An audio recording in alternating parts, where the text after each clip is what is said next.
pasta ocurre en el hormigón, por consecuencia. Pero en realidad lo que nos hace que sea una masa blanda es la pasta de cemento, ¿no? Porque el agregado era sólido, sigue siendo sólido antes y después de la mezcla. El agregado no cambia, ¿no? Entonces, esa masa blanda formada por por la pasta de cemento y los agregados que llamamos hormigón al conjunto, esta masa blanda, fluida, plástica, etcétera, tiene una característica, ¿no? Una apariencia física. Si yo estoy por teléfono y le digo a alguien, a ver, prepara por favor mezclar cemento con agua y con agregado grueso y me avisas, ¿qué te resulta? ¿Qué te resultó? Ah, es una masa blanda, bla, bla, bla. Me va a hacer la descripción de lo que estamos diciendo. Eso es lo que aparenta ser el hormigón cuando sale de la mezcladora o después del proceso del mezclado, de la combinación de los ingredientes. ¿Correcto? Ahora bien, le llamo a esa misma persona 15 minutos después y le digo, ¿ahora cómo está? Y me va a decir, ah, sigue igual, pero parece que se va secando un poco. Esas van a ser sus palabras, pero más técnicamente hablando, va a decir, está perdiendo fluidez. Y si yo le llamo media hora más tarde, me va a decir, caramba, parece que ya no está tan blanda. Y la va a tocar y va a decir, evidentemente ya no está tan blanda. Está perdiendo esa su cualidad o esa su característica inicial de ser una masa blanda, semifluida, etcétera, cada vez a medida que va pasando el tiempo se va haciendo menos blanda, menos plástica, menos semifluida, menos, sí, va perdiendo estas cualidades. Y si le llamo después de 3 horas o después de 2 horas, me va a decir, caramba, la pasta está dura, ¿no? Ya no se puede, ya no está blanda, ya no está plástica, ya no está semifluida, parece que está dura, es un sólido. O sea que este material va cambiando de aspecto físico, de condición física. Nosotros le llamamos estado fresco y estado endurecido. Estado fresco al que obedece a esa descripción que hemos dado de masa blanda, etcétera, ¿sí? Y hormigón endurecido a esta otra descripción de hormigón que se vuelve sólido. ¿Qué son los sólidos? ¿Qué característica tienen sólido? Sólido es la pizarra, sólido es la mesa, la silla. ¿Qué característica tiene el sólido? En primer lugar, que tiene una forma determinada, forma de pizarra, forma de mesa, el hormigón también tiene alguna forma definida cuando ya está endurecido. Tiene dimensiones, largo, ancho, altura, etc. Y además tiene cierto grado de resistencia, ¿verdad? Vamos a ver gráficos que tenemos acá. Acá tenemos, fíjense. Esta curva representa la evolución de lo que estamos haciendo. O sea, los cambios de apariencia, eso que yo decía, le llamo por teléfono y le digo, a ver, contame cómo está. Me está describiendo de esta manera y lo estamos representando con esta línea curva. Y vemos acá abajo de título, cambios físicos en la pasta de cemento, que también podríamos borrar estas palabras, pasta de cemento y ponerle hormigón, que va a ser exactamente igual. No exactamente, ¿no? Porque el grado de fluidez puede ser diferente, pero en general el cambio va a ser el mismo. Y acá podemos ver, distinguir, fíjense, en primer lugar les hago notar que como parámetro aquí en el eje de las ordenadas inicial estamos usando la viscosidad y como parámetro en las abscisas estamos usando el tiempo. O sea que a medida que pasa el tiempo, cómo va cambiando el hormigón. El primer parámetro que hemos elegido es la viscosidad, porque la viscosidad es lo opuesto a la fluidez. Hemos dicho que el hormigón, cuando sale de la mezcladora, es un semifluido y que a medida que pasa el tiempo va perdiendo esa fluidez. Entonces también podríamos decir, si hablamos de la viscosidad, que a medida que pasa el tiempo se va haciendo más viscoso, menos fluido, más espeso, menos plástico, ¿correcto? A medida que pasa el tiempo. Entonces eso se representa, lo estamos representando con esta línea y es proporcional al tiempo. Mientras más tiempo pasa, menos fluido es o más viscoso, como lo estamos viendo aquí, en función de este parámetro. Primera observación. Segunda observación, que el eje de la viscosidad, fíjense, está partido acá. O sea que todo hormigón, cuando recién lo preparamos, en el tiempo cero, aquí está tiempo cero, ¿verdad? Cuando recién lo preparamos, tiene un cierto grado de viscosidad, porque hemos dicho que uno de los ingredientes es el agua. Es un material semifluido, no es ni sólido ni líquido. Entonces no podemos partir de viscosidad cero, tenemos que partir de alguna viscosidad X. A esa viscosidad le llamamos viscosidad inicial. Esa viscosidad inicial será menor si tiene menos agua, será mayor, o perdón, al revés, ¿no? La viscosidad será mayor si tiene menos agua, será más duro, más seco. Y si tiene menos agua, la viscosidad será menor, o sea, será más fluido. ¿Correcto? Entonces la viscosidad inicial tiene cualquier valor. Sin embargo, a partir de ese valor, la viscosidad va aumentando con el tiempo, gradualmente. Mientras más tiempo, mayor viscosidad. Esto hace que se forme una recta, una gráfica. Pero hay un momento en que la viscosidad es máxima. O sea, ya más de ahí ya no podemos hablar de viscosidad, porque cuando hablamos de viscosidad, que es lo opuesto de la fluidez, estamos hablando de materiales fluidos o semifluidos, como lo hemos definido al hormigón. Y si ya no es un semifluido, sino que se convierte en un sólido, ya no podemos hablar de viscosidad. Los sólidos no tienen ni fluidez ni viscosidad. Por ese motivo cambiamos de eje acá. Y empezamos a hablar de otro parámetro importante, que es la resistencia. Cuando hablamos de sólidos, hablamos de resistencia. ¿Correcto? Entonces, el hormigón se convierte en un sólido a partir de determinado momento y adquiere cierto grado de resistencia. Podríamos decir que aquí la resistencia es la más baja, podríamos decir que es cero en ese punto. A un micromilímetro a la derecha ya no es cero, ya es un poquito, ¿no? Y esa resistencia va aumentando a medida que pasa el tiempo. Pero fíjense que no aumenta igual que la viscosidad de manera proporcional, no es una recta, ¿no? Sino que es una curva. A medida, a medida que pasa el tiempo, la resistencia va aumentando, pero va aumentando menos. Al principio aumenta alto, después aumenta menos, después aumenta menos. Y habrá algún momento en que no aumenta nada, probablemente. Por eso esto no termina este gráfico, sino que tiene una flecha acá, una flecha acá, una flecha acá, que significa que sigue para allá, ¿no? O sea, no hay un punto en el que podamos decir, ya no aumenta. Un punto que seguramente hay, ¿no? Pero no tiene, no lo medimos, ¿verdad? Porque no tiene una utilidad práctica. Esto es entonces lo que ocurre en un relato, si yo le digo a alguien, ¿no? Descríbeme qué es lo que ocurre, entonces diría más o menos lo que yo estoy diciendo. Ahora, como somos intrusos nosotros y estamos viendo lo que le pasa al pobre hormigón, como ver lo que le pasa a una planta, como ver lo que le pasa, somos observadores externos, decidimos nosotros, porque somos los dueños del planeta, decidimos llamarle estado fresco a esta parte y estado endurecido a la otra parte. Nosotros somos los que le bautizamos, no vea las cosas.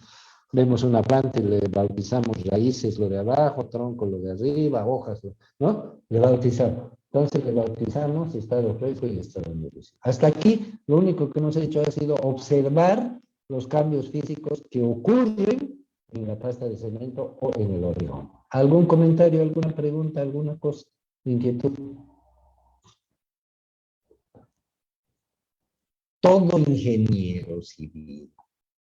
Esto es el abecedario, ¿verdad? La letra A para el hormigón. Tenemos que saber esto. Obvio, ¿no? Obvio. Bueno, ya está la descripción. Ahora veamos para qué nos sirve esto. Ingeniero, perdón la bulla, una consulta. Dígame. En su video usted estaba explicando de que el hormigón fresco llega a un punto donde la viscosidad tiene un valor y recién empieza la resistencia igual a cero, que creo ya es un poco más en la zona de transición. El valor de la viscosidad, ¿cuál es su valor? O sea, el límite que tiene que llegar antes de que la resistencia sea cero. Ya. Es un poco interesante, ¿no? No, no iba a decir un poco interesante. Es interesante y es un poco este, especial, digamos, todo lo que hablamos y nos preguntamos, ¿no? Por ejemplo, esa pregunta. Eh, Se me ocurren muchas cosas. Cuando el mundo apareció, el universo apareció, Como esa puerta. el planeta Tierra gira, descubrimos que gira, descubrimos que el Sol sale, entre comillas, y se entra tras ciertas horas. Y el ser humano, en su inquietud y su curiosidad, decidió medir eso, ¿no? Y hoy en día tenemos los meses, los días, los años y tenemos las horas, ¿no? Así como hace un rato que yo decía, le bautizamos a esa parte de estado fresco y a esta parte de estado endurecido. Somos nosotros los que le estamos poniendo nombres y medidas a las cosas. Lo mismo pasa con la pregunta de su compañero, ¿no? Dice, ¿en qué punto exactamente ocurre ese cambio del estado fresco al estado endurecido?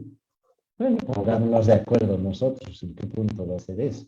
Pongámonos de acuerdo. Yo por el momento le he llamado viscosidad cero, o perdón, viscosidad máxima. Y si el nublado es máxima, porque hasta ahí llega la recta, y desde aquí es parte de la recta, entonces le llamo cero. Pero la pregunta del millón es, ¿dónde está ese punto, verdad? Pongámonos de acuerdo. En el anterior grupo, cuando pasé mi clase esta mañana, se me ocurrió una tontería. Entonces, yo soy Juan Pérez y decido responder a esa pregunta. Entonces, preparo una pasta de cemento y le pongo aquí un mosquito. Agarro un mosquito y la siento ahí en la pasta de cemento, aquí donde estoy señalando. Y el mosquito se vuela, pero deja una huella de sus patitas. Más allá, cuando pasa el tiempo, le pongo otro mosquito, digamos, ¿no? No el mismo. Me pongo ahí y el mosquito se vuela y me fijo bien y deja huella ahí. Más acá le pongo otra vez otro mosquito, le pongo y cuando se vuela me fijo, ya no hay huella. Entonces decido yo Juan Pérez, decido que ya no es una masa fluida, sino que se convierte en un sólido. ¿Y por qué me preguntan? Porque ya el mosquito no deja huella. Ah, ok, buena idea haber hecho ese experimento. Entonces, a partir de ahí se llama, a ese punto se le llama punto de Juan Pérez. Le ponen mi nombre. ¿Por qué? Porque yo descubrí que en ese punto el mosquito ya no deja huella. Fíjense cómo es relativo todo, ¿no? En vez de mosquito podría haber escogido un ratón. Y en ese caso, este punto estaría un poquito más aquí.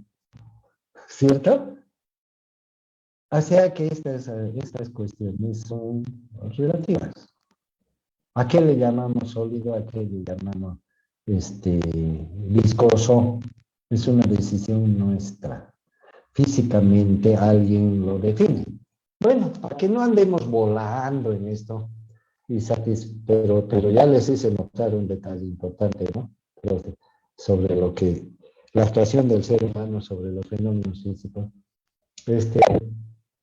Para no perdernos ni inventarlo a Juan Pérez, vamos a decir, solamente estamos adoptando, porque a mí se me ocurre decirlo en este momento, que este tiempo es el tiempo de fraguado final en el aparato de Vicat. ¿Se acuerdan que Vicat en su ensayo dice, cuando la aguja ya no deja marca acá? Bueno, al señor Vicat se le ocurrió usar una aguja en vez de usar un mosquito.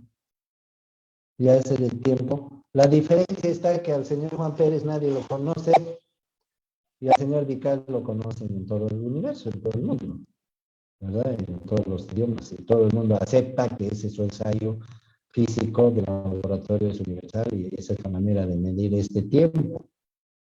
Pero Juan Pérez no está de acuerdo, ¿no? Puede ser, ¿no? ¿Comprenden, no? Bueno, lo mismo pasa con la resistencia máxima o el punto donde la resistencia es cero, aumenta cero. Lo mismo ocurre. ¿En qué momento el aumento de resistencia es cero? Aquí vemos que el aumento de resistencia es grande, aquí también. ¿En qué momento el aumento de resistencia es cero? Eso también lo llamaremos a Juan Pérez, que se invente otro ensayo y nos dirá aquí, o nos dirá aquí, o nos dirá aquí. ¿Ok? Preguntas sin una respuesta lógica comprobada, porque no se puede comprobar eso. ¿Cómo lo mediríamos? ¿Cómo estaríamos seguros que la resistencia dejó de aumentar o que son los errores de medición que podemos tener, que ya no detectan un aumento de resistencia? Fíjense cómo estoy especulando, ¿no? Pero eso es interesante en la ingeniería, tener las ideas más o menos así. Entonces, respuesta para todos los alumnos, para que no se preocupen. Ni esta respuesta, ni esta tienen importancia desde el punto de vista práctico para la ingeniería. ¿Qué es importante para la ingeniería? Estos cambios físicos, aprender. Fíjense que no hablamos de cambios químicos. Los cambios químicos son fenomenales. Unos chorizangos de fórmulas químicas y cosas que están en los textos de hormigón y que muchos docentes de tecnología del hormigón les deben dar, y yo también les di el primer semestre o segundo que estaba aplicando como docente. Pero que uno se da cuenta que ¿para qué se va a mortificar con eso? ¿Para qué me sirve a mí aprender de los silicatos o trisilicatos si yo no voy a tener una aplicación práctica de eso? Tampoco me estorba aprender, es bueno saber. Pero desde el punto de vista de enseñanza-aprendizaje del estudiante de ingeniería civil, lo que tenemos que aprender son los cambios físicos, porque eso es lo que aplicamos. Y a propósito, este gráfico difiere del anterior porque este gráfico es aplicativo, es práctico. Aquí vemos las mismas cosas, estado fresco, hormigón endurecido, hormigón fresco. Tenemos los mismos parámetros. Pero fíjense que acá, en esta zona del hormigón fresco, que hemos dicho que es una masa blanda, etcétera, aparece una palabrita que es esta, moldeo. El hormigón fresco, además de las características que ya hemos dicho, tiene una cualidad importante para la ingeniería civil, que es el hecho de que es un material que se puede moldear. ¿Qué quiere decir moldear? Quiere decir darle forma. En ingeniería civil, ¿para qué usamos el hormigón? Para moldearlo.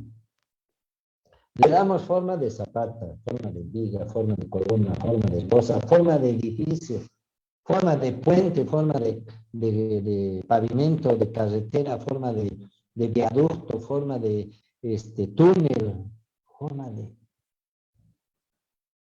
infinitas formas. ¿Gracias a qué? A la cualidad del hormigón de ser moldeable. ¿Qué pasaría si no existiera el hormigón? Tuviéramos que hacer edificios de piedra. ¿Podríamos hacer edificios de piedra de 10 pisos? Tal vez, ¿no? Edificios de acero, sí, existen. Pero ¿cómo son los edificios de acero? Piezas de acero unidas entre sí. ¿Cómo son las pirámides? Es un edificio de piedra donde las piedras están acomodadas entre sí, pero las piedras y el acero vienen de una forma definida, el hormigón no. Al hormigón le damos la forma que deseamos. Fíjense la gran ventaja. Y como la cualidad de moldeo va disminuyendo al pasar el tiempo, porque la viscosidad va aumentando, ¿dónde es mejor hacer el moldeo? Al principio, ¿no? Al principio. No es buena idea hacer el moldeo aquí, media hora después de que se ha preparado. Peor aquí, ¿no? Donde ya casi no se puede, donde ya casi es un sólido, casi, ¿no? Entonces, obviamente, el moldeo hay que hacerlo al principio. Por eso nace esta zona de moldeo, que es la zona de uso de los neurones. ¿Comprendo? ¿Y qué pasa acá? Nada, desde el punto de vista de la ingeniería, del ingeniero, mejor dicho, nada, porque el ingeniero no puede cambiar esto. ¿Quién es el protagonista de esto? El material. El material solito una vez que está moldeado, solito va aumentando de viscosidad, solito pasa este punto, sin que nadie se dé cuenta como hemos visto, a no ser que esté Juan Pérez o Vicata ahí, pasa esto y solito el hormigón va aumentando su resistencia, porque en el estado endurecido la resistencia va aumentando también. Solito el hormigón. ¿Y dónde aparece de nuevo el ser humano, el ingeniero y compañía? ¿Dónde aparece aquí? Cuando el hormigón ha adquirido un grado de resistencia tal que ese edificio, ese puente o esa estructura o lo que se llame, puede ser utilizado por el ser humano para cualquier fin que hubiera determinado. Por eso ahí aparece esta zona que se llama zona de servicio. Se le llama de servicio porque el hormigón está siendo utilizado, se convirtió en una estructura útil para el ser humano, pavimento, puente, edificio, lo que sea. Entonces, desde el punto de vista práctico, ¿cuáles son las zonas que el ser humano aprovecha de esos cambios físicos que habíamos visto en el hormigón? Esta, en el moldeo, donde está el ingeniero civil, y esta, donde no está el ingeniero civil necesariamente, sino que está el usuario. El usuario.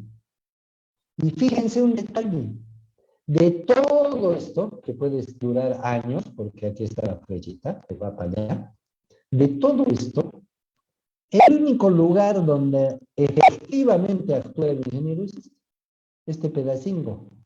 ¿Y saben cuánto tiempo es este pedacinho? Media hora. Claro que vamos a hablar de eso, ¿no? Ahí es donde actúa el ingeniero. Ahí es donde actúa. Después, todo esto es fruto del tiempo. El protagonista es el tiempo. Obviamente hay otras condiciones, vamos a hablar, ¿no? Pero el ingeniero aquí es el protagonista y aquí es el ayuda nomás. Porque aquí puede ayudar a que las cosas salgan bien, nada más. Es más o menos igual que el embarazo, jóvenes. ¿Mm? Aquí ocurre el embarazo y punto, ¿no? Ocurrió y ocurrió. Listo. A partir de este punto, cuando ya está moldeado el bebé, ¿no? Cuando ya está moldeado, aquí ¿qué puede hacer el ser humano? Nada. El embrión se desarrolla solo, hasta que nace, ¿no? Solo. ¿Qué debe hacer el resto de las personas? Ayudar nada más a que todo salga bien. Nada más. ¿Comprendí? ¿Alguna pregunta, algún comentario? Ingeniero, ¿cuánto duraría entonces la etapa de servicio? ¿Perdón? ¿Cuánto duraría qué? La etapa de servicio. Indefinido, aquí tienen una flechita. Igual que las pirámides. ¿Cuánto durarán las pirámides? Se han debido preguntar ellos. Hasta ahora no hay una respuesta, ¿no? ¿Por qué? Porque es un material tan bueno, la piedra, que sigue durando. Obviamente habrá sufrido cambios, ¿no? Obviamente por el trato que ha recibido y por el tiempo, el paso del tiempo. Lo mismo pasará con el hormigón o con cualquier otro material resistente y durable. Existen factores que afectan su durabilidad. Muy interesante hablar de la durabilidad. La durabilidad es un factor que influye en la calidad de todo, ¿verdad? ¿Cuánto durará un celular que nos compramos? Interesante pregunta, ¿no? Hay algunos que son desechables, que no duran nada. Bueno, son desechables, ¿no? No queremos esos, ¿no? O tal vez queremos cuando no queremos dejar pruebas, ¿no? ¿Verdad? ¿Cuánto durará un auto? Para que sea más durable tendrá que ser de mejor calidad, ¿no? La gente cree que el Toyota dura más, por ejemplo, ¿no? Se ha hecho de esa fama. ¿Por qué? Porque debe ser mejor. ¿Cuánto durará el hormigón? Igual, ¿no? Mientras mejor sea, durará más. O sea, es un término relativo, ¿correcto? Relativo a la calidad. Y obviamente a las condiciones también externas, ¿no? Porque si un elemento, si un celular lo tratamos mal, lo golpeamos, lo hacemos caer, etcétera, por mucha calidad que tenga, va a durar menos que uno que está bien tratado, bien usado. Lo mismo pasa con las estructuras, ¿no?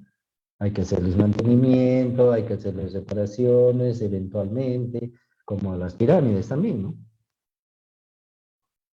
Necesita un cierto trato, ¿no? Antes todo el mundo creo que se subía hasta arriba de las pirámides, ahora no dejan ni que se pise, ¿no?